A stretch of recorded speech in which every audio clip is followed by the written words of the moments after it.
And there we are. We should be live now. So this is the great fingers crossed moment where I wait for someone to tell us in the chat or somewhere that that we are audible and everything is okay. But I can see myself on my screen, so that's always a good start. I guess if they can't hear us, they tell. Oh no, I can see words in the chat. Fantastic. So. Hello, everybody. It's all working fine. We are working fine, yes. Hello, everybody, and welcome back to the Beyond Screens Alternative Controller Show. My name is Alistair Aitcheson, and with me once again is my co-host, Tatiana Vilela dos Santos. Hello, how are you doing? Well, great as usual. You? Yeah, doing well, thanks. It's warm and sunny. Oh, you're lucky. It's not here. So, well, hello everyone. And yeah, in this show, we invite creators of altctrl video games to tell us about their work and show us what they're working on. Yeah, so for any of you who might be new to the world of alternative controllers, these are video games that are designed to be played using unusual game controllers. These might, for example, involve playing a game with a door stopper, or an electric guitar, or maybe a paper shredder. Or perhaps the creator might create a totally new play object by soldering together electronic components and using that as something totally new.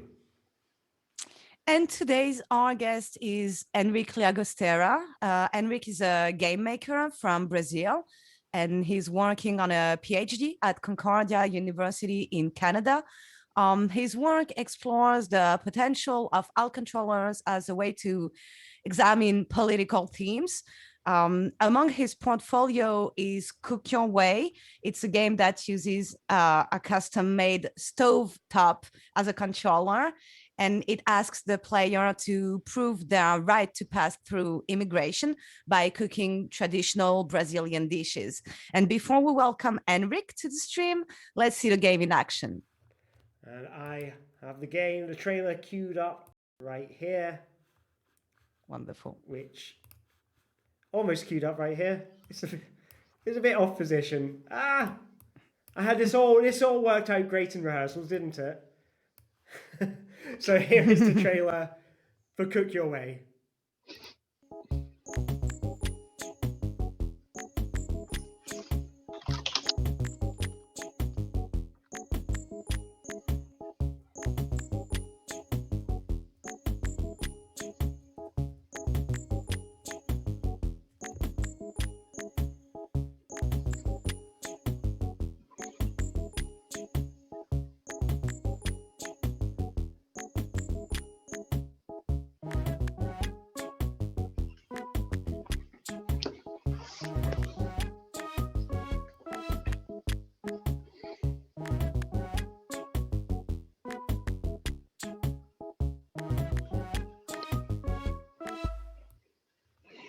So let's welcome to the chat our guest, Enric Llagostera.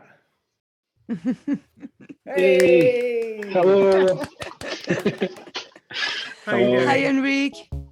Hi. Oh, I've got the video looping. There we go. We're back to normal. Okay. How are you doing? Cool. All right. Thank you. So, Enric, well, thanks first for coming on the show. It's a real pleasure to have you. And well, let's start right in the topic. Can you tell us about Cook Your Way? Sure. Thank you for having me on the show. I really enjoyed the previous ones that I watched. Were really great. So Cook Your Way is a game about immigration and capitalism, and it's very much about playing with an immigration system. So talking in the sense of really exposing some aspects of these different systems through playing this game with this particular interface. So in it, you're a visa applicant that is asked to cook a typical dish from your country of origin to show that you can contribute to the country that you're applying to enter, and the judges tell you how you should be cooking it and how they are liking it or not, and basically ask you questions as you go through this process. And it uses the custom oh, there it is. stovetop over here that I can show maybe in more detail as things go by, but that's the general idea. Yeah, and it relates a bit to this idea of like commodification of culture and kind of like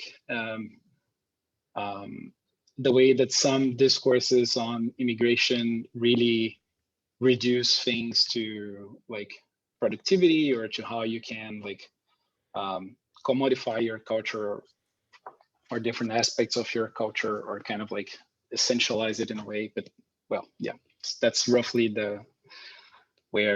what the game is about and so on. So from what I got, the idea is that you have to cook 3 recipes. Each recipe is a typically Brazilian recipe. This ritual is something that was at the heart, or maybe not, let me know if I'm wrong, but I feel like it's something that was at the heart of this idea of having an altctrl as a critical game, because we have critical video games already existing. I mean, that's a topic that's already like research, at least in game studies. And altctrl starts to be a bit research too, but the 2 of them, that's something that is quite your specialty. I mean, it's not common. And this idea of having the ritual, like physically doing the ritual, is something that was part of the experience you were aiming for, right? Yes. I think like the gestures of it are really important, because I think that there is an element of like encountering this object. So you encounter this device and it has this like office like slick materials, the acrylic, the wood, and all these like this plastic and labels and everything. And it feels very like a very standardized kind of thing. And it asks you for standardized gestures as well, right? Like it asks you to do things in a very specific way that kind of paves over like the ways that you would maybe do this in your own, like in the actual context of preparing a farofa, couve, or a feijoada, which are the 3 dishes that you have to cook. And it also has this element of the embodied aspect of performing these gestures is also something that I really wanted to play with in the game, like this element of you're cooking, but it doesn't really feel like cooking in a way. Like it feels very unfamiliar. It feels like you're pushing buttons, and you are pushing buttons in a way. So it's kind of it's the idea to hold these contradictions together in a way. So it's a game about cooking, and you're doing something that looks like cooking, but it's actually not about cooking. It's a Visa application. So that's this kind of like bringing, like stacking these things on top and letting some of the tensions form. Can we say that the contrast between this facsimile of artificial cooking, in a sense, or this way of cooking that is, feels artificial, feels plastic, and the fact that you are not actually cooking but applying for a visa, is something that is conveying the message somehow, and could be attributed to something that is really related to altctrl and what altctrl games are allowing us designers to do? Yeah, I think so. I think that there is like playing with this contrast, with these, with how these materials communicate things, or what kind of situation it sets up, and the way that games ask players to do things in very specific ways. And what is this relationship of control Like, are you controlling the game? Is the game controlling you to an extent? And this kind of how that gets built together, like by the video game and by the players. And I feel that there is also this, and it's something that I really find very interesting to think about the political implications of alt controls, is the way that they can be kind of one endpoint into a larger system. So if we think of video games as like this huge system where we have like the manufacturing of the controllers, the circulation of them, the whole marketplace around games and around hardware, and about the ways that we learn how to play, how we get access to them, and so on. And alt controls is our way to kind of change elements of that as well, right? Like, and kind of intervene in some of these points and kind of show like, hey, actually there is this whole like system around this. And making a game that it's about an immigration systems is kind of also a way of saying like, hey, immigration systems, they happen at very different places. They happen at physical borders. They happen at language test centers. They happen at visa centers and so on, right? Like, so all these different places where these systems are active, right? So playing with working through that, or letting people play with that through an alternative controller was interesting to me, because it's like, it's one element within a larger arrangement, and controllers are that as well, right? Like, if we think about the whole of digital play in a way. I'd be curious to have, so I have my own opinion on the question I will ask, but why would you say that such an experience couldn't be exactly the same in VR? Why do you think that the physicality or tangibility of the object is somehow a support to convey the message you're trying to convey that couldn't be conveyed through VR, for example? I think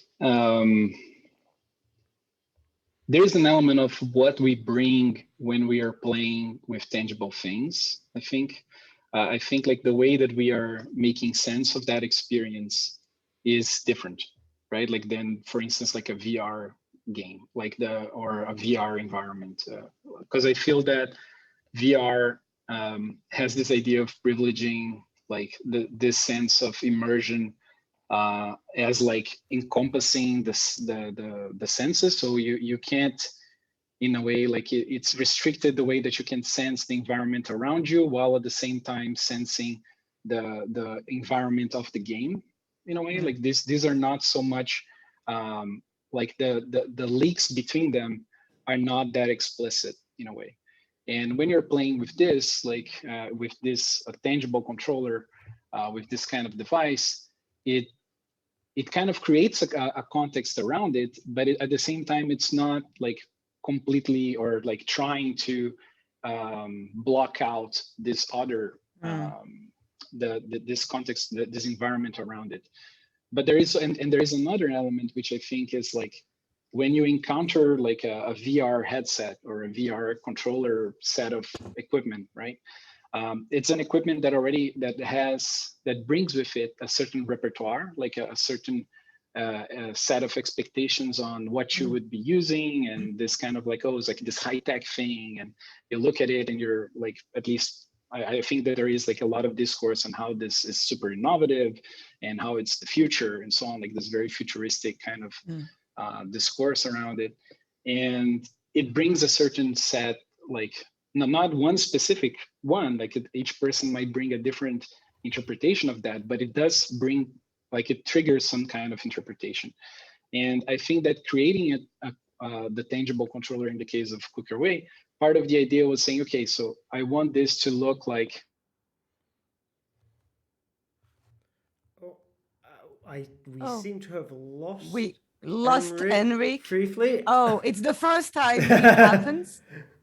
First tech issue, so let's. It needed to happen once, yes. at least, of course. Especially because we are like crossing the whole world. We are on 2 different continents. Yes. It has been fascinating so far. So let's see. Oh, okay. Enric seems to be back. Enric, Fantastic. welcome back. Okay, I think great. the connection dropped. Sorry.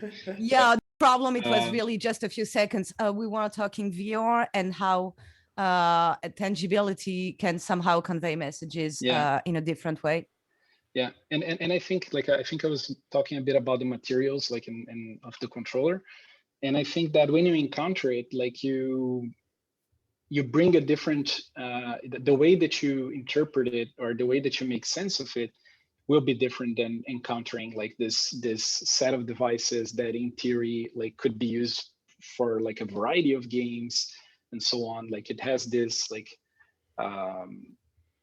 very like exchangeable quality to it. Like it has to be versatile. It has to work with lots of VR games, and this one has to work with this specific one, right? So there is this idea as well. So yeah. What I really like in Cook Your Way, because I'm asking you this question, it's a bit personal, but because it's a game I take as an example when I'm asked this question, like, why is VR not the same? Like beyond the fact that you don't have the tactile sensation, is it really such a big difference? And I think VR has this way, you know, of immersing people. And the problem is that immersion and the critical thinking are not always compatible. Like you cannot be inside the experience and be immersed in the experience, and at the same time having the distance necessary for critical thinking. And with something like Cook Your Way, what I really like is that as you cannot have any expectations, as you said about it, you're not necessarily in a reflective state of mind, reflective mindset, because you don't know what people are trying to tell you, the designer, what they want you to do. And I like how, like, can we say destabilizing, like making people unstable and unstabilizing, destabilizing, shaking people this way is a really nice thing in Cook Your Way. I really hope there are more games like this that are trying to be critical and convey messages through alt control. That's really interesting, because I really appreciate you saying that, because I think like there is this element of breaking with immersion, of like creating some distancing and kind of going, like you go back and forth. Like, yeah, at some moment you're very into the action, and like one thing while I was designing it that came up a lot was this thing of like how overwhelming it can be, and how like all these different layers are there, and this kind of, and often the way that game design talks about attention, it's about like getting this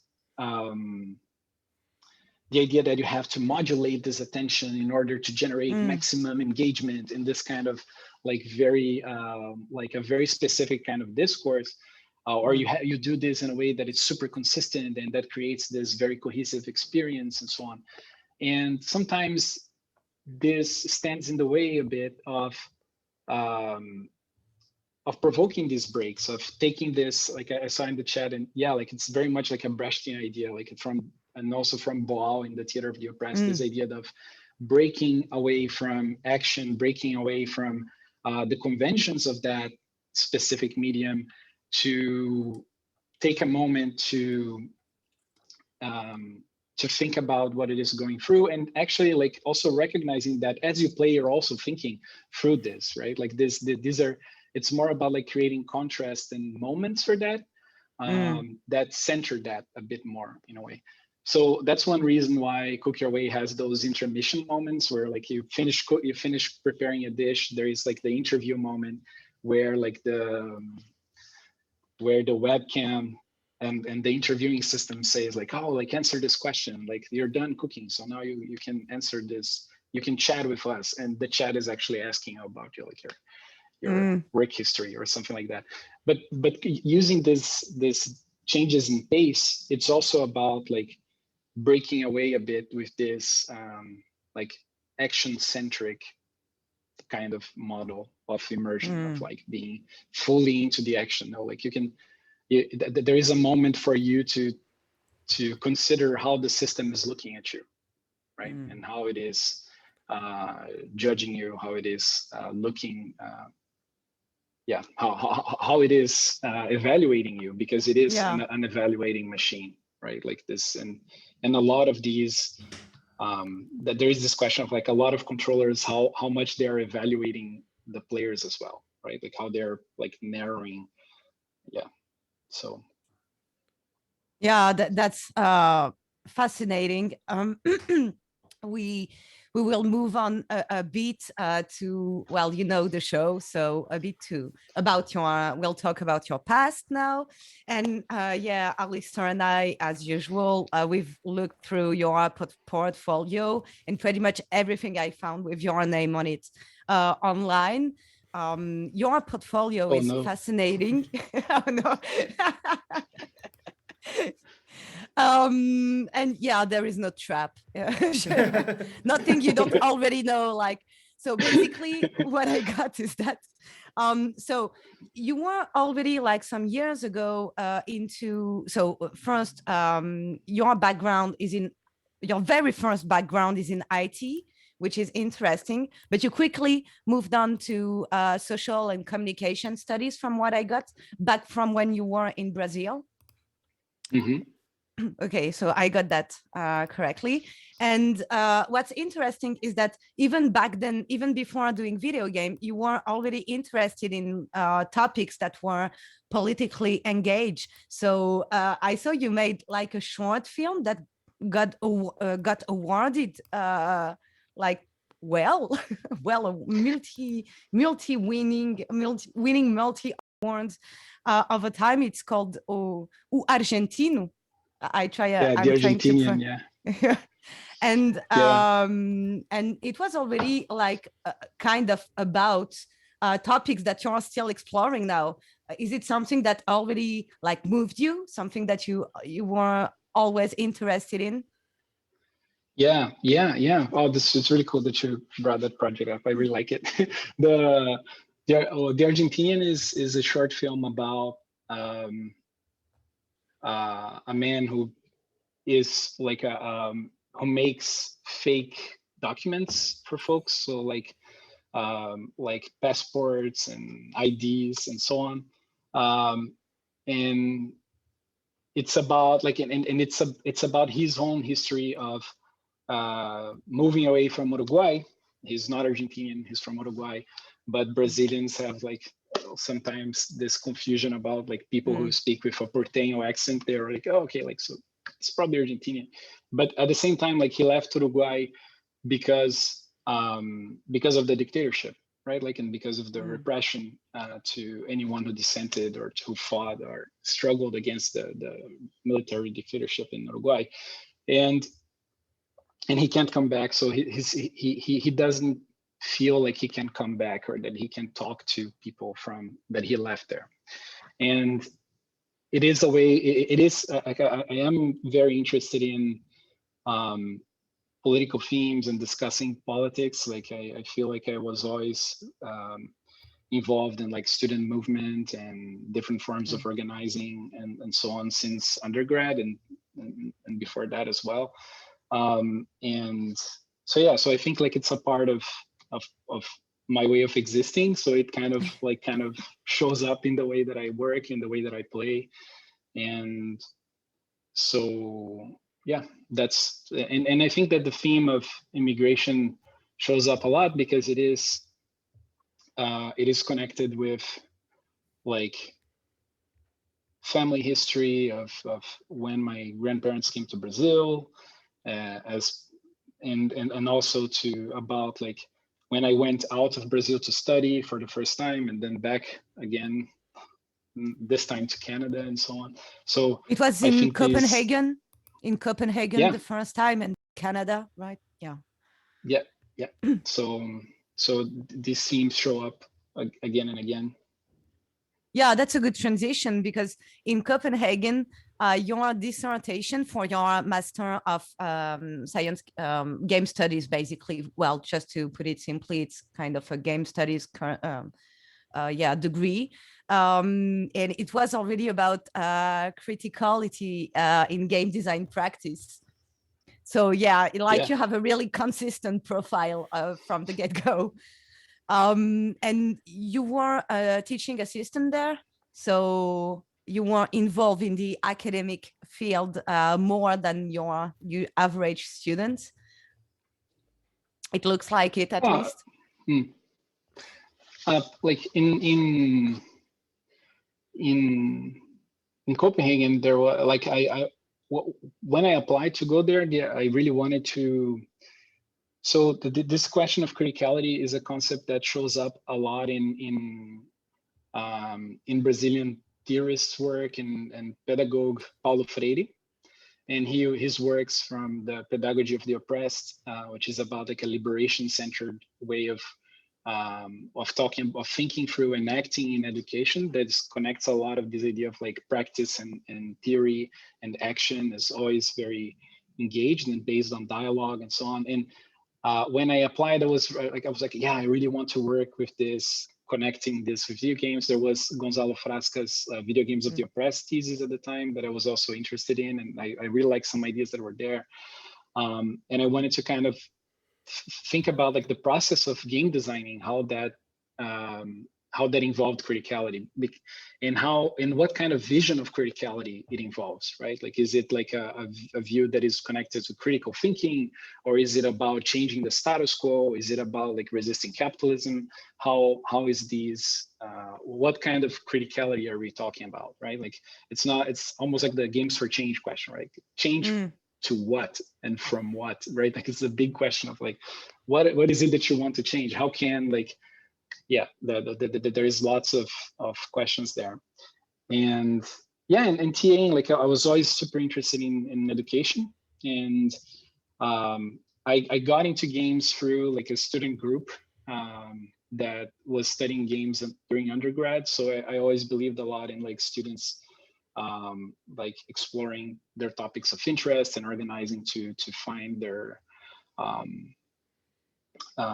to learn together. And I think like TAing there was both like a way to get involved with education more, and also a way to relearn things that I had, like, well, I took the course and then I TA'd for the course. So it was a great way of like going through the topics again and developing them further in a way. So that was really cool. I'll come back to this topic of the different type of criticality in game design, but let's talk about it with some games. And just to finish on let's say the past, how you kind of came to do ALT+CTRL. You had a job as an industrial game designer at Virgo Games Studio in Brazil back in 2013, where you were already thinking about, well, it was like serious games and educational games, so also kind of games with messages in a way. Yeah. Apparently. It was really hard to find some games from back then, to be honest, so we don't have images for that. They changed their name afterwards. The company changed their name after I left. That explains a lot. Okay, so, that explains a lot. And they were really focused on like contract work. So they would like strike partnerships with like companies and or like foundations and work on creating educational and serious games for these organizations. And yeah, it was like it wasn't exactly the kind of work that I was mostly interested in a way. So that's why like I didn't stay that long. And also like I felt like I wanted to go back to teaching and kind of like doing projects on the side and working on developing ideas like in this, outside of that position. When looking through your games and projects in general, so you tell me, but the oldest kind of ALT+CTRL games, a game I found in your portfolio was The Wise Head. The Wise Head Says, sorry. It's a local multiplayer game where players play with microphones. Was it like your first kind of ALT+CTRL game? Yeah, and actually, like this is interesting. Like in a way, like when I started making games, like programming games and developing them, developing like digital games. That was the first one that I did during my master's, and and I wasn't thinking of alt controls then. That was just like, I always enjoyed kind of different inputs to games. And this one in particular, the way that it worked was like two players played on the same keyboard, like arrow keys for directions for one of them and A and D for the other here. But the jetpack would turn on as soon as there was enough noise on the microphone. So like you're racing to the top, but both of you, like both people could control the microphone at any given moment, right? By singing. And so it was very messy. It was very much about like this kind of hectic, like making noise and trying to push the other player into, and yeah, and that was 2011, no, 2010. 2010 based on Google. Yeah, I think it's 2010. And then like at that, and actually like a few of the projects that I worked on during the masters ended up using different inputs as well. Like at the time, I didn't think of that as alternative controllers, but it was something that I found really interesting. So like AR, like augmented reality things, like computer vision. Yeah. So yeah, I think that was my first alt control game. Yeah, innocent. So for the audience, basically the Wise Head Says is a local multiplayer game in which players compete to reach the top. And the only way for them to go up is by using jetpacks fired by singing, to put it simply.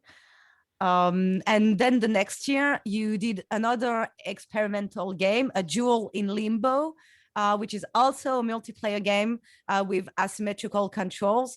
One player has physical tokens, and the other one doesn't, I guess. And so this was your second alt control game, I guess. Yeah. There was this. So this game, like one controller or one player changed the environment that the other player was playing in as like this first person kind of running game. They had to reach this giant wall in the background, but then the other player could move like pyramids or like a giant ball on fire that would jump around and things like that. And it would just do this by moving these Lego blocks that a camera was tracking. And it was the first time that I used Unity, and it didn't work super well, but it did like have this element. The idea there was this idea of negotiating the rules of the game. Like, oh, is it okay for me to move the pyramid? Or we could in theory, like we could kind of decide what were the meta rules that we were playing by. But it didn't really work that way. People just wanted to mess things around, like, and just throw the giant ball of fire, move the wall around. So it was very messy, but it did work. Like, was an interesting. And I do think that it was a bit like, it had this kind of. I was really interested in this asymmetry as well, like players doing different things at the same time.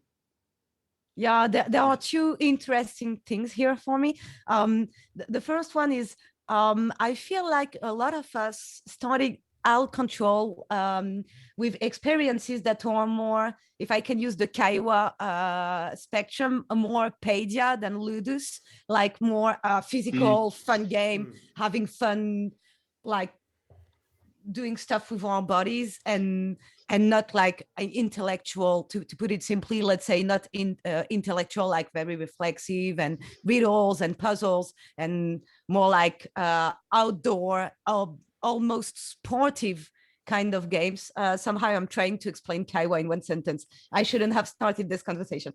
Anyway, I feel like this is what you were aiming for, and that a lot of us actually started entering this like this. Is it true, or is it just me having this perception and absolutely not true?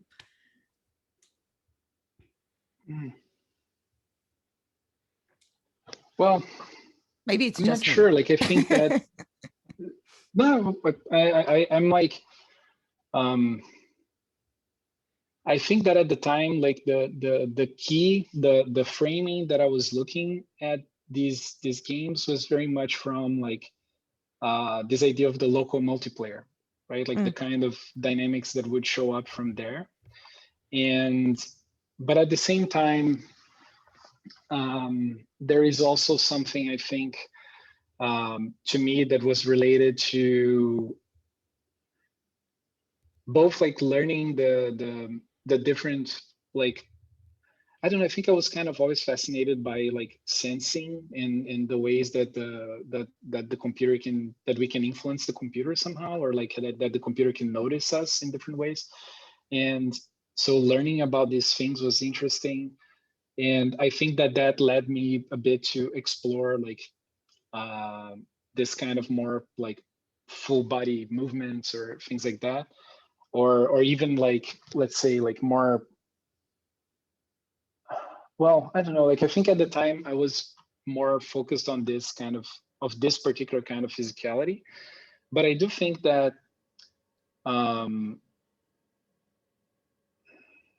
yeah, I don't know, I really, I don't think it's I think I don't see it as a general trend. I think like yeah, I feel like there are different starting points. Like I think it might be related more maybe, or like at least in my case, like I feel it's related to this kind of almost arcadey background that I had in a way.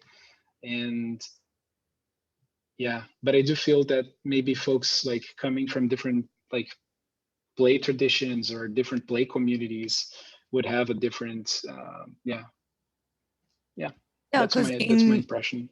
Because in a duel in Limbo, the second part is that it's also interesting to see this kind of not trend, but way of making alt control, where we have cooperative, asymmetrical cooperative games, where one player is more focused on the digital part of the game and the other one more on the physical, tangible part of the game. And so to use the hybrid media, I mean hybrid between digital and tangible, the hybrid media as a way to cooperate is something that actually there are not that much alt control games doing it, but I can think about 5-6 games on Check That Buttons going for that. It's interesting that you explore that so early in your career.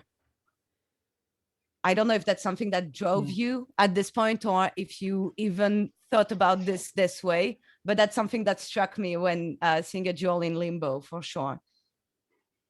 Yeah, keep talking and nobody explodes is kind of like this too. Yeah, Yeah, that's one that, yeah, I agree. That's like a super interesting example of that.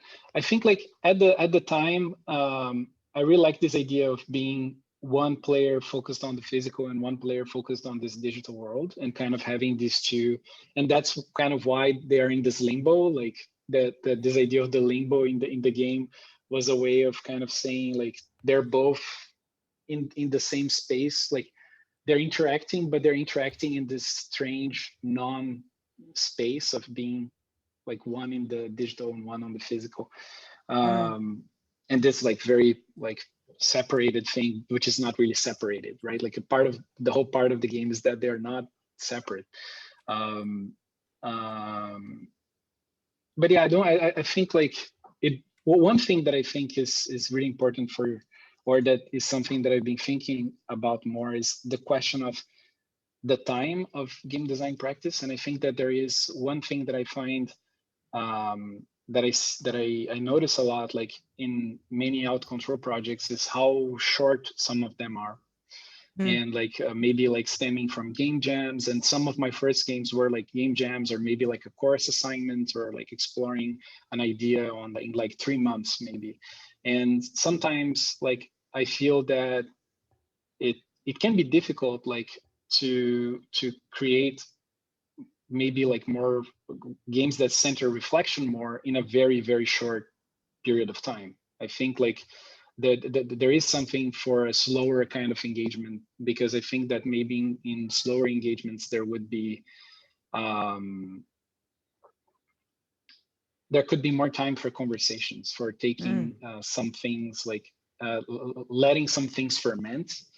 I think there is like this sedimentation, and like the knowledge that you build as you design and as you engage with things, and making and engaging with folks as well, changes a lot throughout the process. And sometimes like having the process take longer to me was really generative, because then I could like kind of relearn and change what I was doing. So that happened a lot in Cookie Away, for instance, that I worked on for like, it never ends, but it's like it's been working on it for like almost 3 years in a way, and always coming back to it in a different way.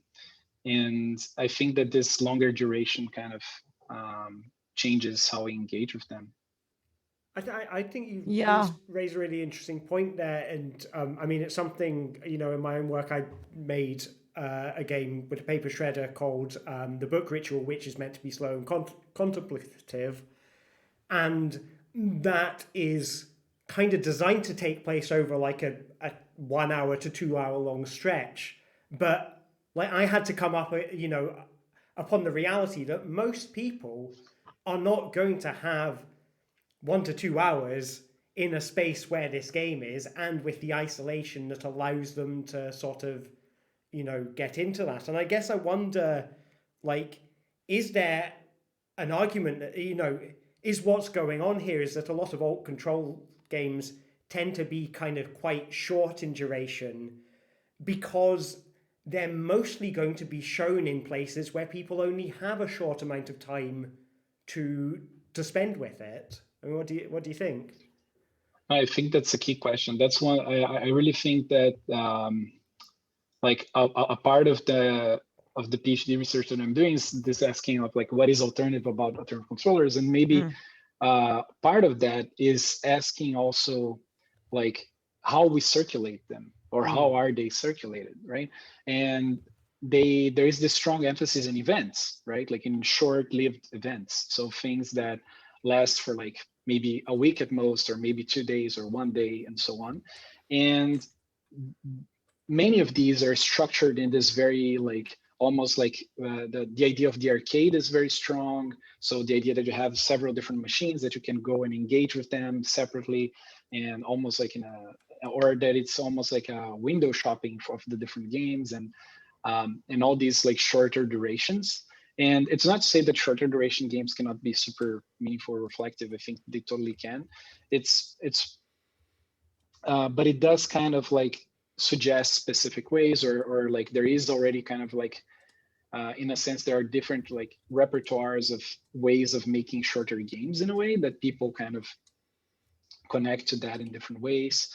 And but I do think that changes a lot. And also the thing, for instance, so one thing is the shorter duration of the play session itself, but there is also the short duration of how often can you play this game, right? Like if I can only play this game once in my lifetime, right?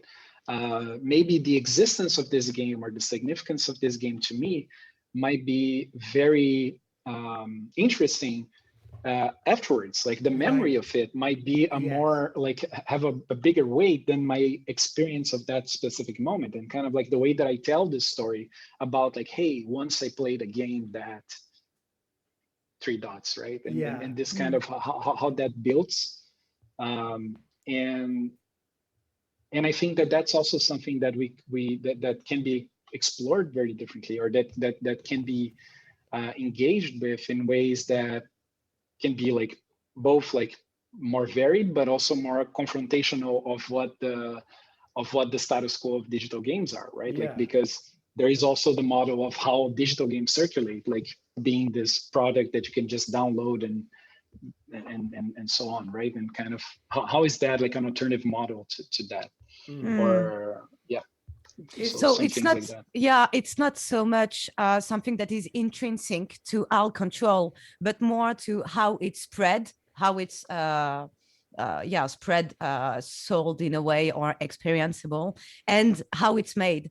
It's often made in jam or in context where you don't have time to, like, we don't spend 3 years on an alt control, except maybe if we think of games like Guitar Hero or games like this, but these are like an exception. It's not the norm in alt control, so I guess it doesn't really count. And it's more due to how we work and how we can spread alt control more than alt control as a format, because as a format, as we said earlier, as we embody the game, somehow it's more impactful, I guess. I mean, if I come back to Guitar Hero, these are the memories that were the most vivid in my mind. And I think it's because I have this in my muscle memory, in a sense. So it's more about the format, but there's maybe place for games like in the chat, people were asking, is there some durational games, if we have examples of this? And I was thinking of Boulevard d'Esca, which is a game that is in a street in France, and it will stay there forever. So you can go in the street and play the game, and it will be there forever. You can spend hours or never go back again. Maybe there is room for experiences like this. Yeah, I think there is like this experimentation with time scales and kind of like the so Jess has the Jess Marcotte has this game called Unlock and Pack that has this suitcase, and things there kind of carry over from one play session to another play session, and this kind of accretes and it has this kind of layering of the experience of the people that went before you when they play the game.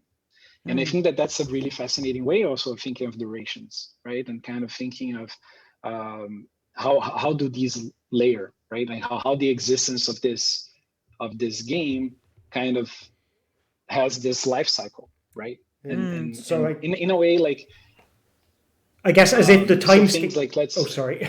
No, carry on. No, go for it. No, I was guess so. Like, you know, it doesn't. The time scale of a game, the duration of a game, is not necessarily the time that someone physically spends with it. It's also the history of all interactions that have come before and all interactions that will come after. So, like, yeah, I guess building that story into the game, is that what you're getting at? Sort of making that history. Yeah, I think that there are like, yeah, I think in a way, like, I really like this idea by Patrick Lemieux and Stephanie Bullock of the meta games, of like the things that people do with games, and like how playing them is one specific meta game, and different ways of playing are each one their own specific meta games, and like modding and so on, like this all like kind of become other ways or other meta games. And I think that there is the one play session game, there is the multiple play session games, there is when the game becomes a habit, when the game becomes something that like you pass on to other person or something like that, right? Like I feel like and how they form communities, right? And these are all about the duration of games as well. So and I think that that's something that that can be tricky when we think about like short duration events, for instance, like alt controls that circulating only on short duration events, for instance, because it can be tricky to create these different engagements, right? Like it's because of several different constraints, right? Like from geographical circulation, the size of things, and money and so on, right? Yeah, the chat is raising this point that the context is also something that we can take into account in alt-control games that we don't necessarily or not at all take into account when we do digital games, because I guess the point is to immerse players into a digital space. So whatever the physical environment is, your point is for the player to ignore it. So of course you have to take into account that Candy Crush will be played in the subway, for example. So there is some context to take into account in digital games too, of course. That's not what I'm saying, but I guess in alt-control, there is much more to take into account. Like the Omaze Festival and Indicate is not the same type of event as a contemporary art festival where there is some alt-control games too. Is that something that you worked on? I'm moving more into that in a way. I feel like the question of circulation is becoming more and more central, I think, to me. And both the way that the games travel and the people that make them can travel or not, right? And where they're happening in a way, and who gets to make them and who gets to play them. And I think these are all questions that that I think are becoming more and more central to me. And so I've been looking a lot into DIY, and this is also part of why I'm super interested in like gathering resources about how to make things and making that kind of resource more approachable, more easily accessible, and so on. Because of this, right? Because of this question of like, how do things circulate? Well, what are the conditions of making them? And yeah, so that's why I've been looking a lot into like smartphones and a lot about like off-the-shelf electronics. So I was super excited about like the Amaze at Home Jam, for instance. Oh, It yeah. was super interesting about like making alt controls at home. I think that's a super interesting approach, and I think that's also part of this like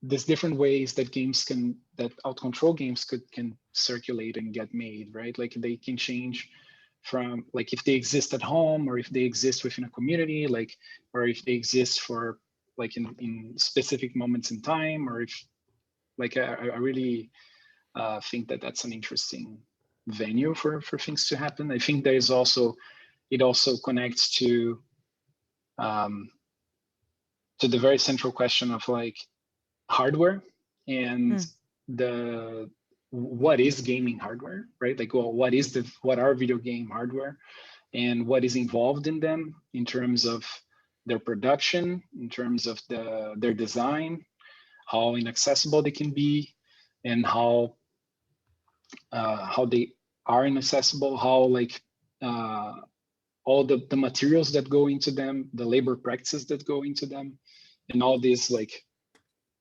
piles of different tensions that are there, right? And so things to I think alt controls is one way that we can think about and come up with different kind of arrangements. So yeah, and that's interesting because hardware. When I started the alt control at home jam and later on the Amaze alt control at home jam, I didn't realize that. So my point was to basically bring playful. So of course it was related to COVID, and that's obvious, but also to have a playful look on your daily objects and daily environment. And when researching your portfolio and such for this show, I realized that back in 2015 you made a game called Balance the Beam that is basically based on phone tape to a broomstick. So I'm not sure I got that perfectly correctly, but from what I get, it was made for the alt control game jam in 2015, and players have to use the broomstick to keep an interstellar portal open and save some spaceships coming on. I what I got from the video. Yeah. And you had this reflection like 6 years ago.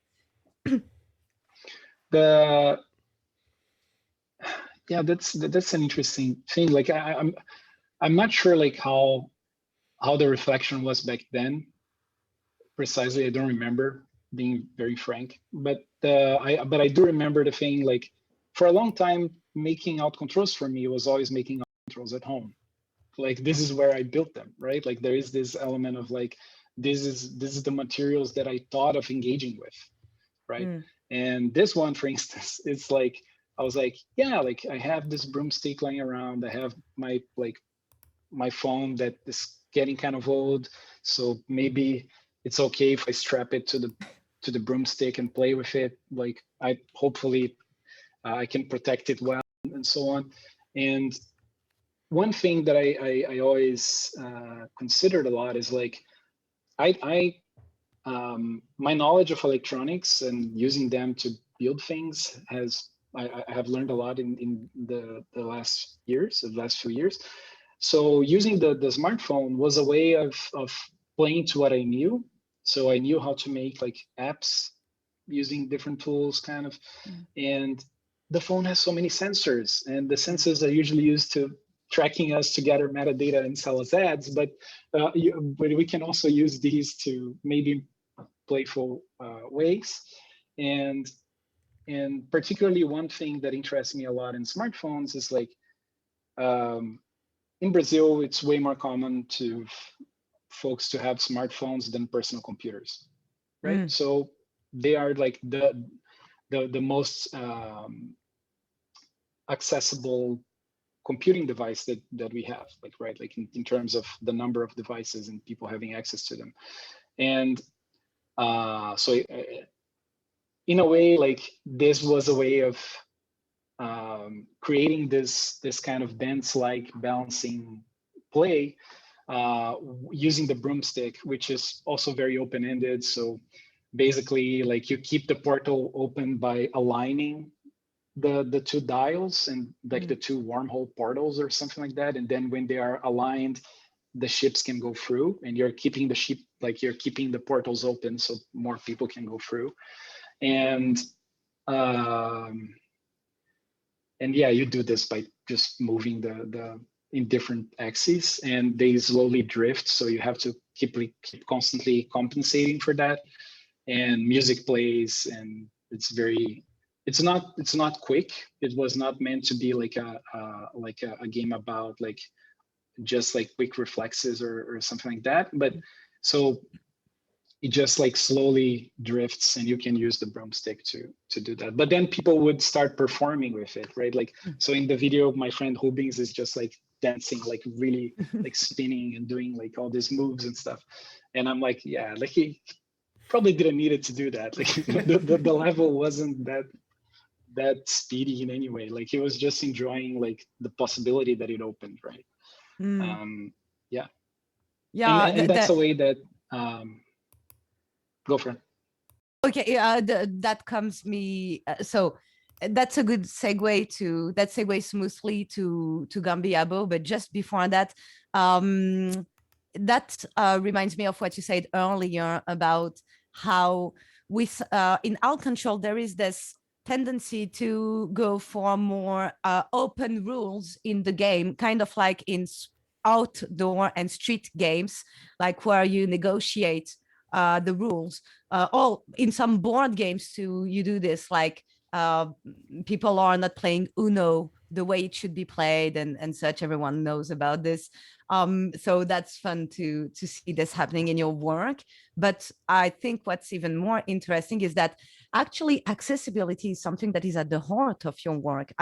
It's obvious now that I think about it. Like, I mean, some of us altctrl developers don't really care, me included, me first, actually, in making our work necessarily accessible. Like, I don't mind making a piece that will be played only on site and it's not accessible. And that's something that we find in your work. So broomstick, it feels like a foreshadowing of what Gambiabo is. Maybe we should transition to Gambiabo at this point. So to put it very simply, it's a series of do-it-yourself game controllers. It's like open source Nintendo Lab, in a sense. I would present it that way, I guess. But maybe you can talk about it better than I would. I'm pretty sure you can. Sure. Yeah, like I feel that there is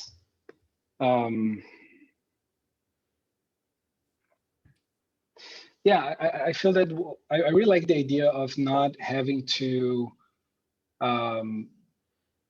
like permanently change hardware, like electronics, in a way that kind of breaks them, because this is costly, right? Like taking like I don't have like disposable electronics necessarily around that I can just destroy, right? Like it's not always the case that that's an option, right?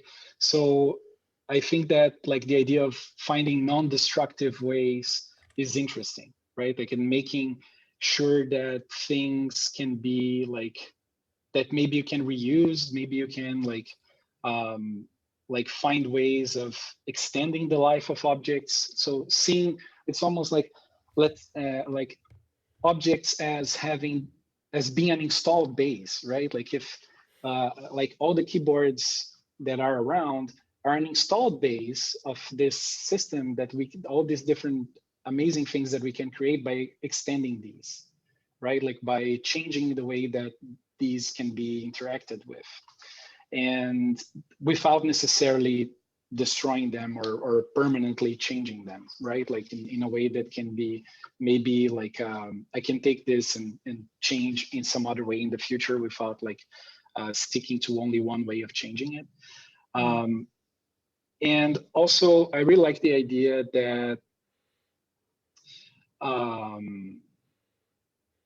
of centering of the idea that, okay, this is a very like open-ended way of building it. Like I didn't have like a super detailed, like pre-scored cardboard sheet with like PDF of how you print and all these precise measurements, because I don't know how your keyboard is, right? Like, I don't know like how you find more comfortable to interact with your, how it's the best way for you to interact with your keyboard.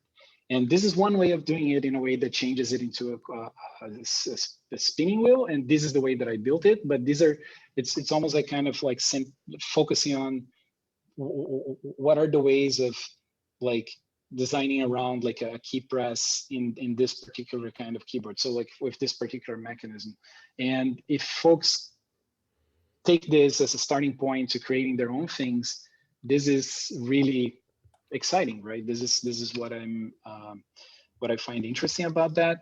And also this idea that when a company like the size of Nintendo goes into cardboard DIY and starts doing things there, it has a huge weight in the sense that they start that the discourse starts to get centered around what Nintendo does or doesn't do, right? And Nintendo has a very, very stringent way of looking at intellectual property, of like patenting things, of like being very like strong-handed in how like they think of their platforms and so on. So part of Gambiabo was making controllers for games that would never be in a Nintendo platform, right? Or and kind of like saying a bit like cardboard modding, building of things. This should not be gate kept. Like it should be an accessible practice. It should be an approachable practice. Yeah. So that was like, and I'm like trying to like to continue working on that. Like I even have like my webcam, I can't really show, but I have like a wall of cardboard in my bedroom right now with just like tons of cardboard to continue building this kind of thing. I think it's a super interesting material that we can do so many cool things with it.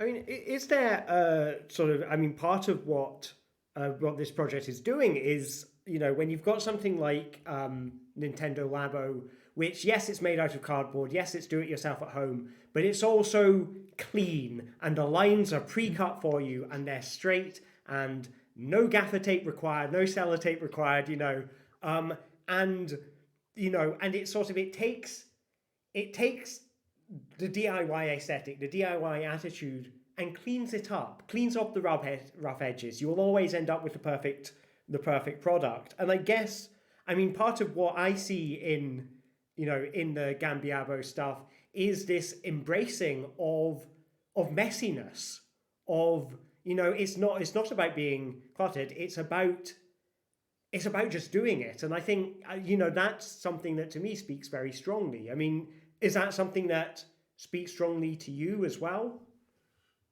Yeah, definitely. I feel like, so the name of Gambiabo is based in a Brazilian word called gambiarra, which is this idea that it's about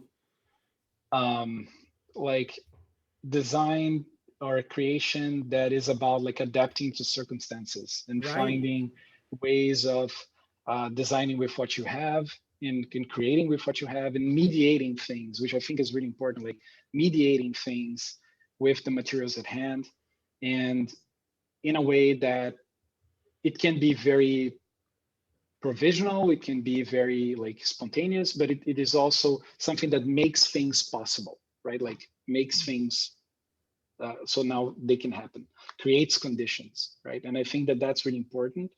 And I think that that's the focus. Like I really like the aesthetic of it as well, but I think the aesthetic is almost like into a second, like it's maybe not the thing that I'm most interested in. Right. Right. Like the aesthetic is like a consequence of the spirit. Yeah. Yeah. Yeah. And I think that there is an idea here of autonomy, right? Like of an extent of like, okay, now I figured out how to like try this steering wheel kind of thing.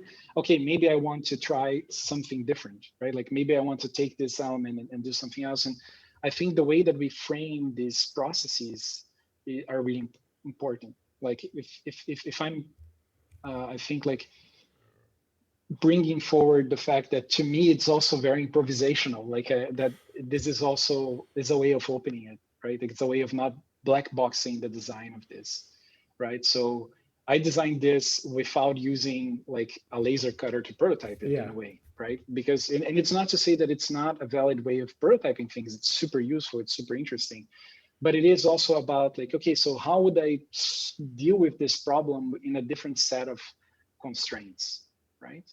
And yeah, I think that that's important as well. Like I think that there is an element of like not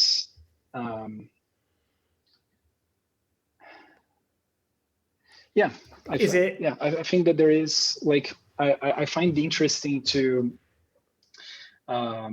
make mistakes when doing this. Yeah. Right. Like in this process and kind of yeah, I don't know. I think it at least to me, like this was a way to stay close to that. Yeah, that's interesting that in Gambiabo, there are two games in one, in a sense. Like one is building the controller and the other one is the game you will play with the controller you build. The thing is, if the the controller part is just based on a recipe, on a tutorial, then it's not play anymore. I mean, following a recipe is not the same as playing. Playing assumes that you will go through trials and errors and try to do stuff that maybe weren't planned to be done that way, and yet you still do them. When I follow a recipe or even follow a tutorial, Unity tutorial on YouTube, I don't feel like I'm playing. I'm just applying. And it's interesting in Gambiabo that you have these two games in one, not even mentioning the part where, of course, so people may not know because we didn't mention, but every resources for Gambiabo are available on GitHub, except the cardboard. You have to bring up your own cardboard. But you can, like at the end of the show, if you have some cardboard, you can play Gambiabo at home right now. Yep. Yeah, that's so cool. But this question of like, but I do think, for instance, that this question of the two games of like how the playfulness of making the game or making the controller, I think this is something, for instance, that Nintendo Labo is very, very based on, but in this way of like more recipe focused, right? Like, and I think that there is an element. I saw the question about like is the making of the game itself a game? This is a very good question because there is the point of saying like if we think of game making in a broad sense, including the games industry, and thinking of folks that are outside the industry as well, there is a whole set of answers for that, right? There are contexts where like making the game is a playful thing, and some folks can engage with game making this way, often because of privilege, often because of where they're based and the position they're in. And other folks who are working on the games industry, like many different parts of it, are not in a playful kind of environment, right? It's it's work. And it's like in the sense of I really like it's not to say that folks who are doing more playful things are not working, but it's a very different approach to, and a different way that these things are framed, right? And I think it's really important if we look at it globally to consider that, right? Like, and how these roles get separated. And so there is this really interesting text that I find, a book that is really, really good by Ergin Bulut called, where he talks about ludopolitics, and he talks about this question of like, who can play and who has to work in the games industry, and kind of like talking about these inequalities and power imbalances and how these questions play out. And I think that yeah, in a way, like building the alternative controllers can be a way into exploring these questions more and thinking about like where is the hardware coming from, who is working to create them, who has to work when making hardware, and who gets to play at making hardware. And I think that these are also questions that when making alt controls is a good thing to ask. And to finish on the history interview part, and stay on this open source ideology, I will call it that way. I think it's close to it. You made a website a few years ago that's altcontrols.info, which is a website that I give to all of my students all the time. It's a wonderful website with a lot of open source or shareware, freeware resources related to alt control, related to how to make them from a design perspective, how to make them from a technical perspective. I strongly suggest people to go there. Maybe you can tell us at least quickly how you came up with the idea of making that. I mean, it was needed, of course, but was it the only motivation behind it? I think well, one thing, I'm super glad that it's useful.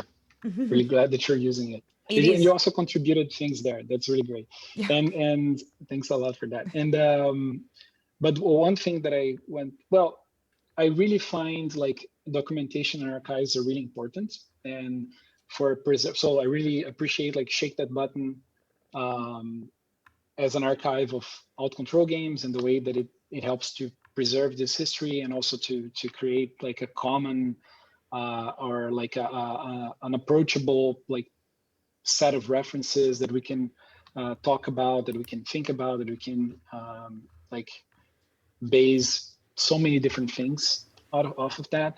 And often the question of how these get done is maybe more difficult to get through from there, right? Like, or even in game making in a broader sense, there is like a lot of like otherwise of open source and free software and free like courses and resources and so on.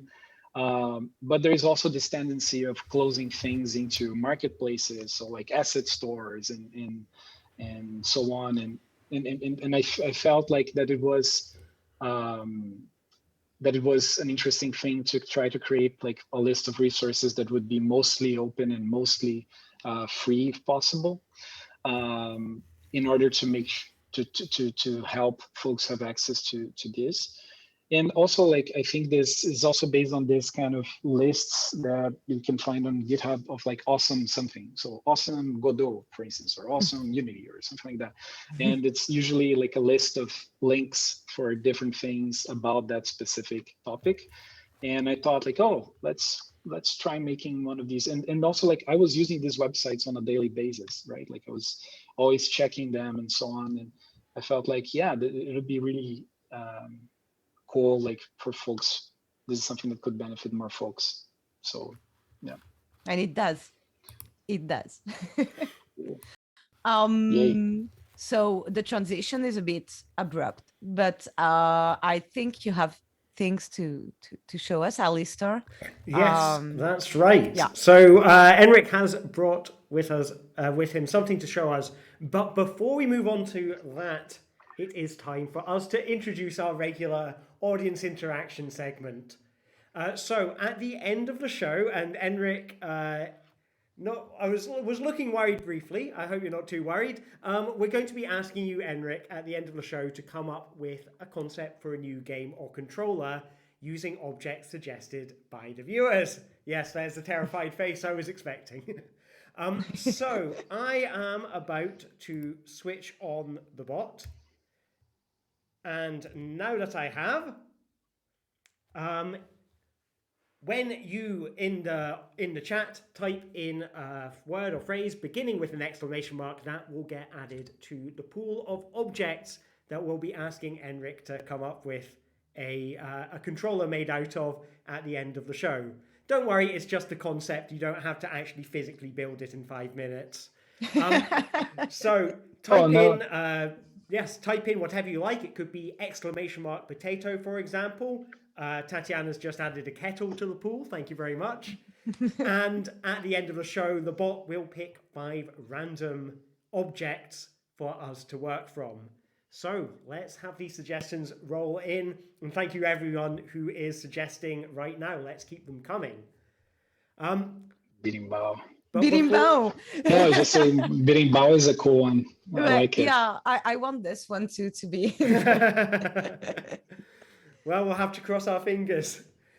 So the next segment we want to go to is to see your wonderful creation that you brought with you. So yes, you told us you brought with you something totally new yet before seen. Yeah. So what is this creation? Yeah. It's this. Okay, so it's this thing. Oh wow. Okay. Right. And it's, well, I'll show the workings of it. So basically what this is a projector, right? For a smartphone. So there are a few designs around, like on YouTube and like and so on, but most of them have this problem of like having like a mirrored image and some other things. And this one is something that I'm working on together with my friend Pedro Paiva at Menos Play. Like I can post his tag there. And the idea is actually like we built this as a way of making street arcades. Wow. Right. So the idea is to use these to project games on surfaces and kind of like make and play games in like show games in different contexts without having to carry like a whole lot of machinery and so on. So it's basically, and how it works is here there is this little tray, right? And you can slip in. Like a phone here. So you make the tray the size of your phone. Yeah. Basically. And it's just by layering, so it isn't that like you just trace and cut the phone size. Yeah. And you put it back in here, right?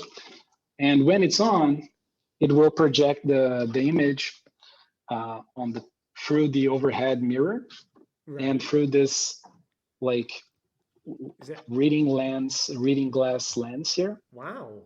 I don't know if you can see it well. So I can see there is a lens, so it's there. Like a we can see it reflected in the mirror as well. Yeah. Okay, cool. So, and basically these are all like dollar store materials. So cardboard, dowels, some hot glue, and this shower mirror, basically. And then you use these, so you can project things on the wall with this. You can carry it around like very easily, which is the idea of the little handles and so on. And actually here, like the thing is like you have to adjust the focus. Right. So often like you have to like adjust in order to get like a good image on the wall. So for doing that, we actually have like small like rails here, like small slots cut on the sides. Yeah. And here there is like a screw with a nut embedded in cardboard. Right. So basically inside this little thing, there is a nut, like a metal nut. Oh yeah, yeah, I can see that. Just hot glued to the cardboard. And then you can use this to actually like fasten the position of the top part. So the top part slides. So you can adjust it by doing this. Oh, wow. Oh, I dismantled it. So you can adjust the focus by doing that. That's incredible. And after you put it back on, thanks. Then you can use that as like a portable projector and arcade thing. And then, so this is the Sistema Caixa Preta, as we called it for now, like it's a work in progress title, but it means like black box system. And the idea of this is like, yeah, it's very portable. You don't need a battery. You can use with almost any phone as long as it fits within the box. And then you can control the game either by connecting like a gamepad to the phone in here. There's a little slot here so you can actually fit in there, or like via Bluetooth gamepad, or I'm making a game for it actually, that where you're walking in the woods and you navigate it through like this magic lantern kind of play. So you move around like, and depending on where you project, it will show you a different part of the woods. Oh, what? So is it's using the gyroscope in the phone to figure out what direction it's using pointing. The compass. Right. Yeah, oh, that's it's using amazing. the compass. So it's based on like the northwest, south. And once you want to teleport to a new place or thing like that, you actually like hold this little tab here. Right. And this activates like the action. And what this tab does is it's actually blocking the proximity sensor of the phone. So the proximity sensor is the sensor that like turns off the screen when you put the phone close to your ear. Right. Like there is this small sensor there. So this is kind of blocking that. Oh, that's so amazing. You can use that as a switch, basically. So you can kind of like project in different walls in different locations and like interact with that. You can also shake it. Like I'm thinking of some interactions for that as well. But the idea is to use the sensors to navigate this little game by using this. And the idea is actually like you could extend it in different ways and so on. So it's open-ended. Yeah. And yeah, and part of the reason why we wanted to build this thing is to, well, it's an interesting thing to build lots of different things yeah. with. But there is this this idea as well that a lot of interactions with smartphones are very individualized, are very one-to-one, like one person to one device, and they often kind of emphasize this kind of center of attention around the device, and very like sometimes can be difficult to create some social things around it. So I don't know, like the idea was to kind of break it into this thing where you can't touch this, like you can't interact much with the screen while it's in the box, but you can use the sensors and you can like come up with different ways of playing with the smartphone. Yeah. But without we have some questions from the chat. One is simple. It's where does the lens come from? Oh, it's a dollar store reading glass that I just cut the handle with a hacksaw. Okay. So and someone was asking if you will give people instructions on how to make this themselves. Yes, that's the idea. The goal is to make like some instructions, like maybe like a video of building one for a specific device, so that can show like how you can adapt it to different devices.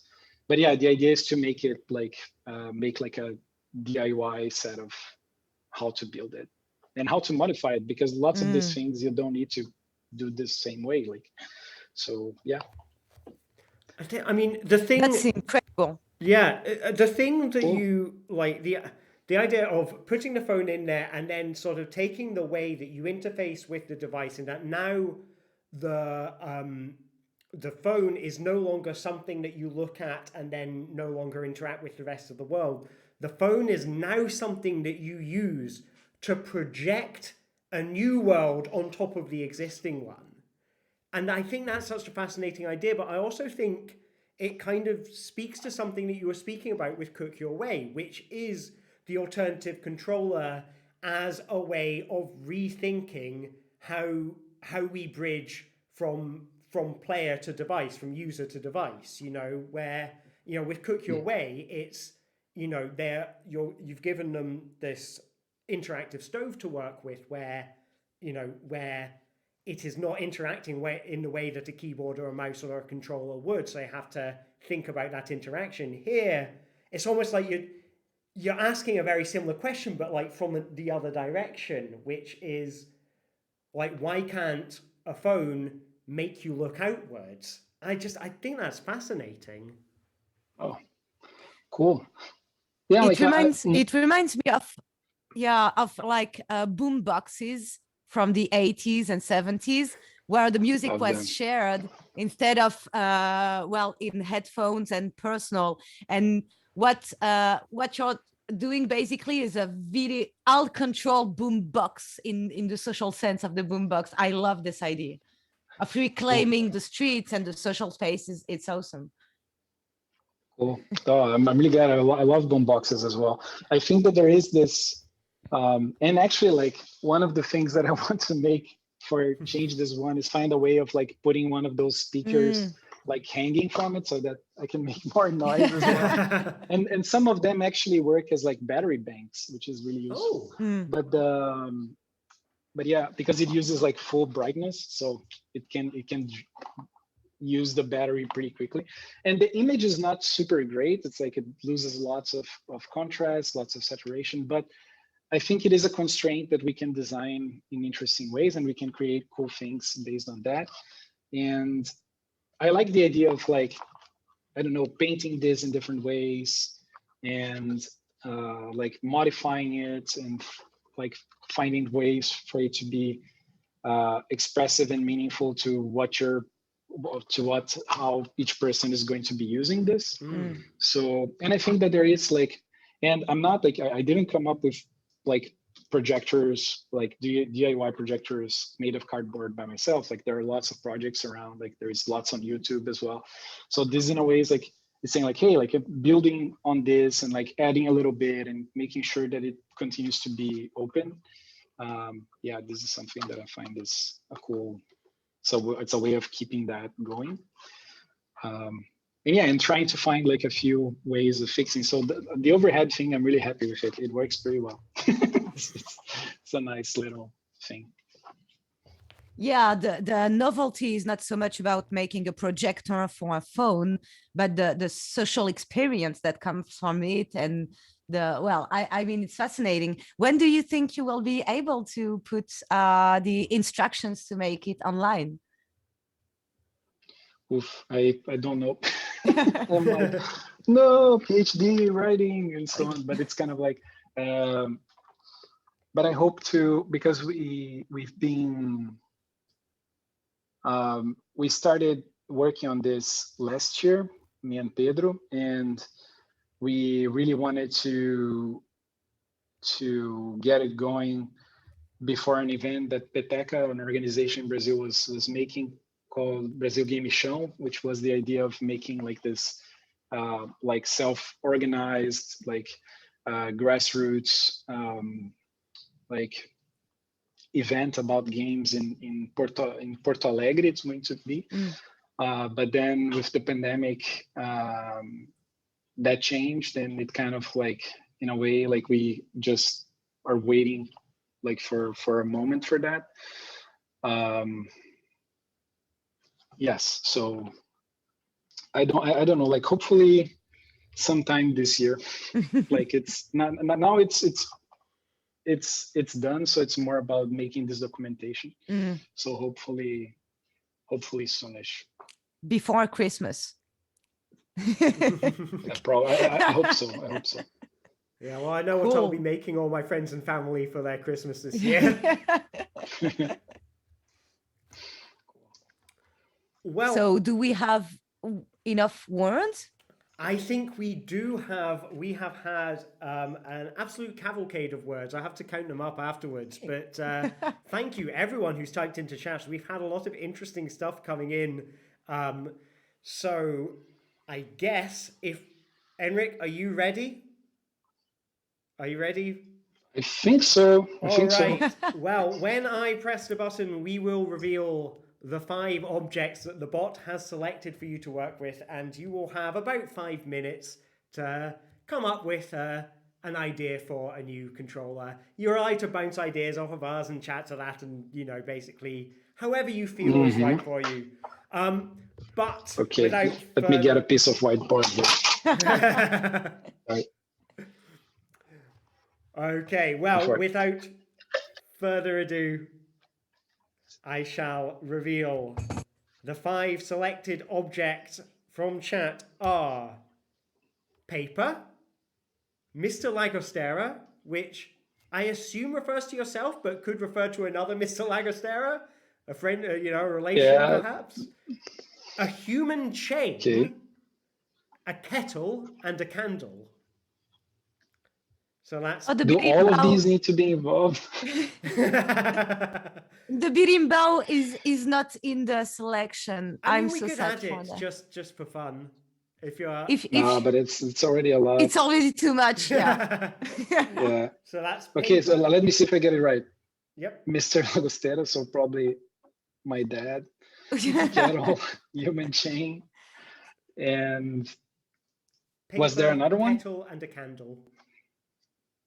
Paper, Mr. Llagostera, human chain, kettle, and candle. That's not an easy. That's not an easy one. Yeah, definitely. Yeah, I'm thinking of the candle and ways to turn it off, like to extinguish the fire. Maybe. Well, my father is a like a mechanical engineer that works with, like, used to teach about thermodynamics. Okay. So maybe kettle and candle could be something about like warming things up and transferring heat around things. This got me thinking that a human chain, like heat, is about like particles moving faster or slower, right? This is, and maybe the heat here could be movement around the human chain. So people moving faster in one area and slower in another. Maybe kettle and candle could be like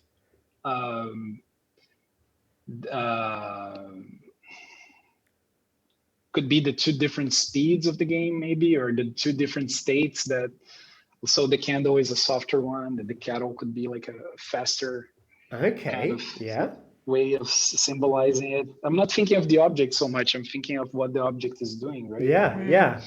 But I guess, the candle is slow and gentle and soft. The kettle is hard and it's bubbling, and that it makes a noise as well. Yeah, but the paper is not there yet. So, and I guess, well, I could get my dad to referee the whole thing. I think he could be like participating somehow, or like it could be something like the like those like Ace Attorney, like kind of could be like Mr. Llagostera's apostrophe and then the name of the game kind of thing. Yeah, like instead of like the Sid Meier's Pirates or something, it could be like Mr. Llagostera, something like that. I mean, there is something interesting there. Is that if your father's like, your father is maybe the protagonist of this experience, but not necessarily the player, which is kind of, do you know what I mean? Like they. Yeah. Maybe there it could be something about like. Figuring out some kind of secret message based on where the movement is going, or like how the heat is transferring between all these folks. That's nice. I like that. Maybe something like that. And then like the role of, I'm like, what's the role of my father in this? I have to show him. I hope he's watching. Is the judge of thermodynamics? Yeah, like checking it. No, this thermodynamics is not going well. No, I'm kidding. I think there's something in that, though. I think there is something. If his role is to catch people moving wrong or something. Do you think? Oh yeah, like noticing like if it's more like kettle than candle, and kind of like, yeah, it could be almost like an MC role, right? Like the Yeah. master of ceremonies kind of. Yeah. Yeah, could be. Yeah, there could be paper could be used for signaling, or like it could be like yeah, I'm just now I'm just like seeing things as almost like this kind of new games movement kind of Right. game where, oh, the conductor, that's a good idea there in the chat, and Oh. and something like exploring that kind of thing. Well, what else? Well, another idea maybe could be also one of those games like something else, like kind of comparison games, like, or cattle or a candle or something like that. I don't know. Or what? This is a tricky set of things. Yeah, I you don't have know. a set that is so hard. See, I don't know. Oh, go. Yeah. No, I was going to say like human chain could be made out of paper, right? Like one of those like classic like paper cut things Yeah. of like little people, like, and you could make something out of that. But then where does the boiling water come in? Yeah, not sure. But yeah, maybe I think like the human chain with lots of folks and kind of like trying to get movement to move around, to go into different locations, and maybe there is like a goal, like if you get to boiling water temperatures, or like, because then there would be like kettle is one level, but also the candle can be higher up because it's a higher temperature to burn paper. We don't necessarily Yeah, need kettle could be used as a timer. Oh, that's nice. That's a clever idea. I That's a like good that. idea. Oh, I mean, I was thinking there's Yeah, nothing that says we need to obey the laws of physics here. So if the yeah. people in the chain could move enough fast enough to, to become the temperature of boiling water, then, maybe that's how the kettle and the human chain come together, perhaps. Could be. There could be like a very dangerous version of this game where you pass a kettle around, but then it's like not the best thing to do. Pass the kettle before it boils up. But it could be an empty kettle, and the water could be symbolic, and it'll be a less dangerous kind of game. And electron dance, yeah. So I mean, we are starting to run towards the end of the time. So would you be able to maybe wrap up? What's your favorite of the ideas, or just like throw together all your favorite bits and see what they come up with, or is there one grounding idea you've kind of that you like most of all? Okay, I think like my favorite one would be like ask my father to MC the event by calling out loud which state the chain is in. Right. Is it like the kettle state or candle state? And the goal of people like in the human chain at that moment is to kind of like heat up all the way to kettle temperature or be soft as a candle. And then like, I don't know, my father would like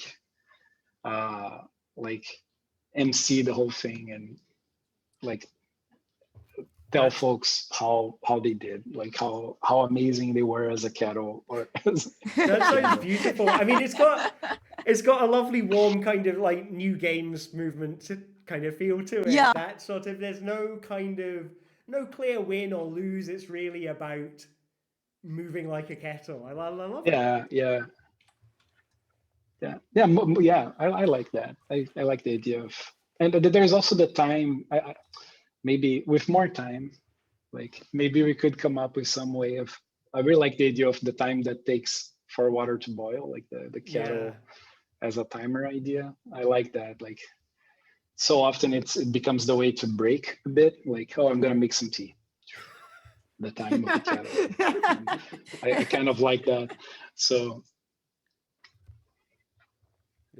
Yeah.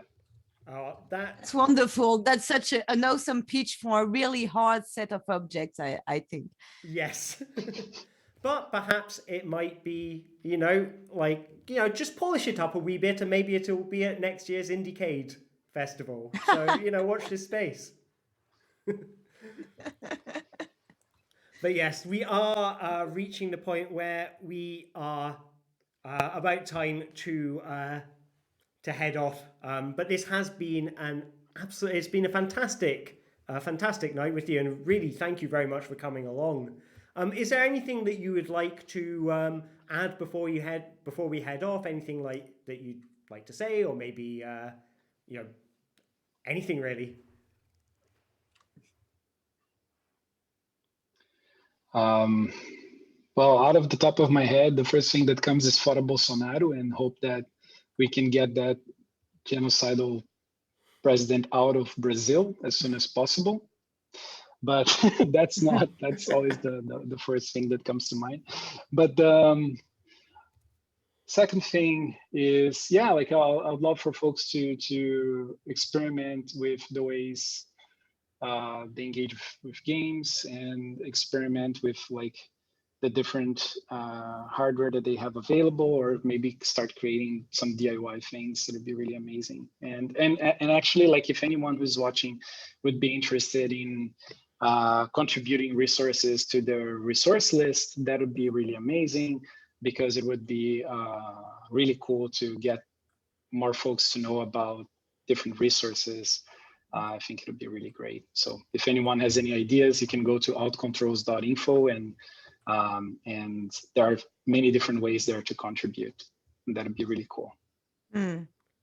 Fantastic. Yes, please do. That would be fantastic. So before we move on, just a little notice about the upcoming program from Indiecade. So coming up this June is the Indiecade Horizons event from June the 12th to June the 13th. August 21st to 22nd is the Indie Exchange Developers Summit. And then in October, from October 22nd to the 24th, we have the Indiecade Festival. So keep your eyes peeled for those, and I guess tickets and all of the required things will be on the Indiecade website. Next week, Beyond Screens is back. It takes place every Wednesday here on the Indiecade channel, and next week's show is Playable Theatre with Celia Pierce. So please do come along for that, because it is always a fascinating discussion. I move back to the three of us to say our final cheerios. So thank you very much, Enric, for joining us. It's been an absolute pleasure to have you here.